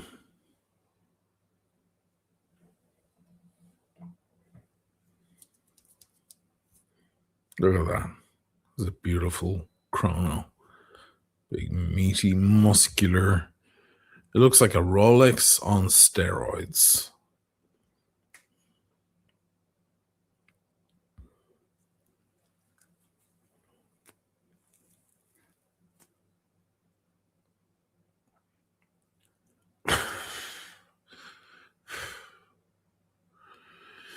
Andy, that's so you. Yeah, well, yeah, it is. It's very me. Fucking black and gold.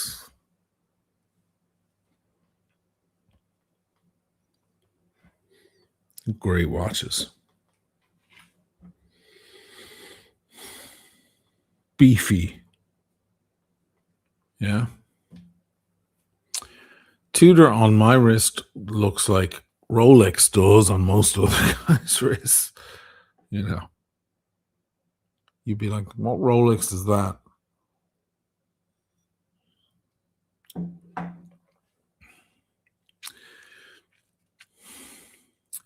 Brian, what's Tudor going to do for their 100th? I don't know.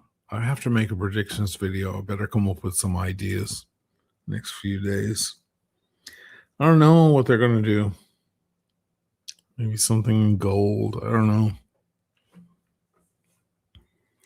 It's a great question. The Nautilus is, what, 50 years old now? There's a lot of anniversaries this year. There might be some interesting stuff. Jocelyn. He gets those 2-3 wines in him. You know, Donnie. You know what I'm saying.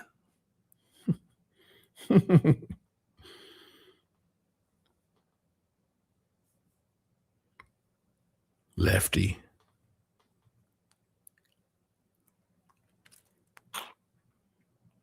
That's the scene on the bow of the boat. This is all I need down here. Florida. I love the way he says Florida. Florida.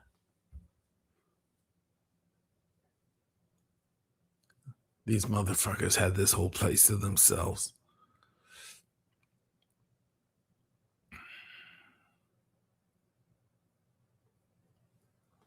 Sonny Black, right?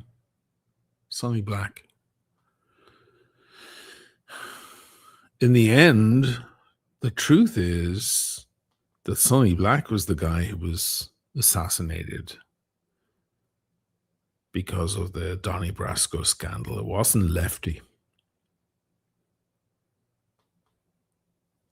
Because that's based on a true story. Because Sonny Black was the main guy. He was the guy who was held responsible for having these guys under him. Sonny Black was the guy who was taken out by the mob. I know that building where they used to hang out. It's down a few blocks down from where I used to live in Williamsburg, Brooklyn. There's a coffee shop there now. Not there, but right next to it. I used to pass that building all the time going, that's the fucking scene there. That's where those guys filmed that. A lot of fucking Italian mafia. I had a landlord down there. It was Italo Mafia for a while. Brooklyn's got a lot. Galaxian. You got called for, you go, yeah.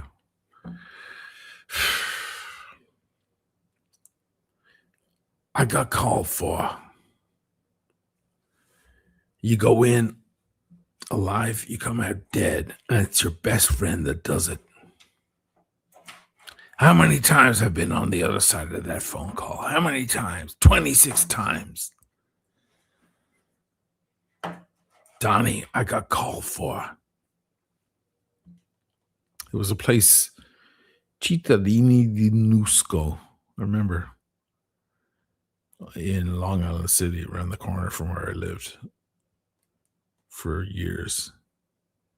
It was the Cittadini di Nusco. I was like, my God, for fucking Nusco, where's that? Where on God's holy earth is Nusco? Somewhere down south. And these were the citizens of Nusco, the Cittadini. And they had this fucking room. And I'd look in the window and there was tables and there was a phone box down the end of the fucking corridor. I swear to God, I'm not lying. There was a phone, a public phone down the end of the hallway. And I used to look in there and go, oh my God, do people get called for? Like the lads or the old timers are playing cards. Does that phone ring every now and then when some guy is going to get clipped? Jesus Christ. That's around the corner from Dirk, from Eyebashers. Literally around the corner. It's like 100 meters from his house.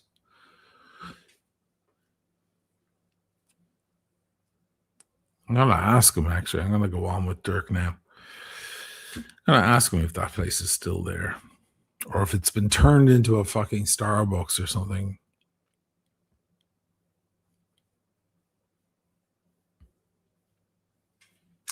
Brian, Adrian predicts 41 GMT.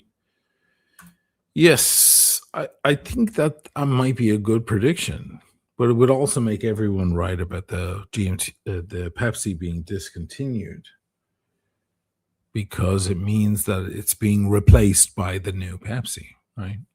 Which is what I said in my video a couple of weeks ago. I think I don't think Adrian is way off mark there.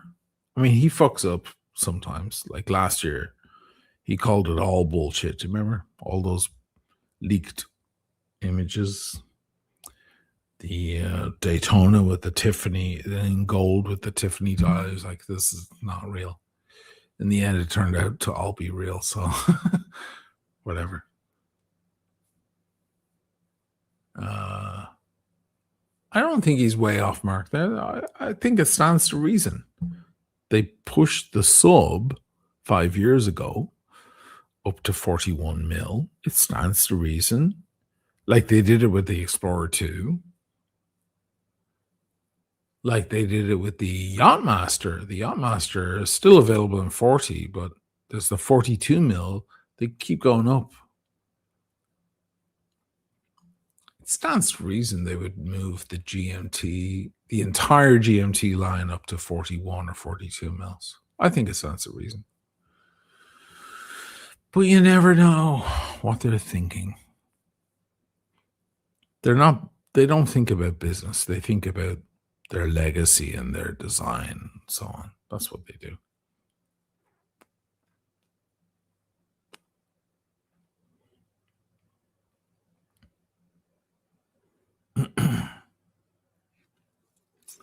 All right, Dirk started, did he? We'll go over to Dirk. See what's going on over there. I want to ask him about that Cittadini new skull place. Is it still there? I want to know. Dirk goes back, man. He goes back in Long Island City 35 years. That guy knows it well. Really fucking well. And he's been in Queens his whole life. He fucking knows New York. He knows it all. He knows the Trumps. Trump's mom used to come in and get ham slices from Dirk. Dirk used to work in a deli and slice ham. He's a vegetarian, but he used to slice ham, and fucking Trump's mom used to come in. Dirk is like so sewn in. You've no idea. That guy is a wealth of information about New York and its history.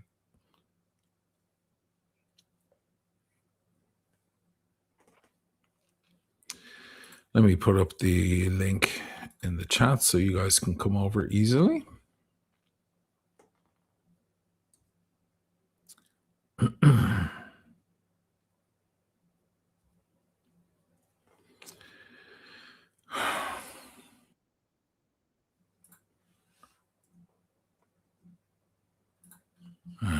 Here it is in the chat. Just click on it. Go over there now. It doesn't matter. I'll finish up. I'll be over there in 10 seconds. There it is in the chat. All right, guys. Good ranty night. Very ranty. Very political. Now, what are you going to do? Fucking World War is on our doorstep. I don't know whose side I'm on, honestly.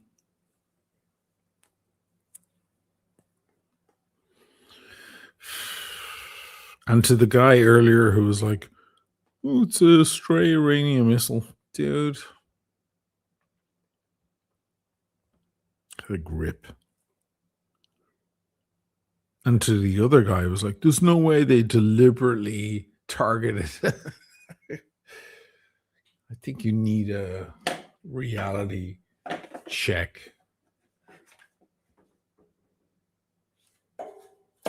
But I understand that you need to believe that in order to sleep a good night's sleep. I get that. I get that part. I would be too. I would be like that.